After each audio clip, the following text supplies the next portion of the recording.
Football inauma guys.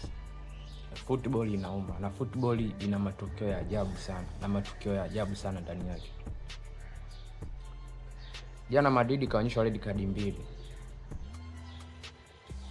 Edo Camavinga na Adagula baada ya mpira kwa umeshaisha kabisa katolewa red card. Baada ya kumua wanamlalamikia sana mwamuzi kwa maamuzi yake aliyofanya.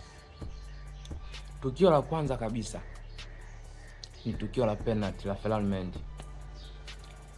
Mendy ndani ya box anavutwa, lakini refa akakataa, so penalty. Tukasema it's okay, tucheze mpira.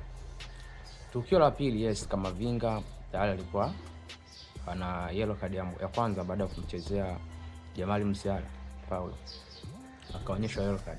But kwa game kama ya jana na ukubwa wake ile game, sidhani kama ile ya pili ya Alkeni na yeye ilikuwa inastahili kutolewa yellow card, sidhani kabisa. Lakini ndio hivyo, ni maamuzi yake. Maamuzi aliona akaamua atoe yellow card, na ile ndio ikaja ikaivuruga kabisa Real Madrid. Ile ndio ilivuruga kabisa Real Madrid na akaruhusu goli nyingi sana.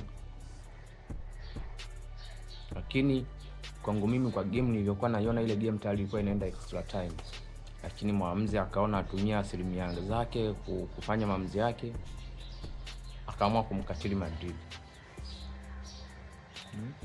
Haikuwa red card kabisa ile, haikuwa red card. How uniambia red card?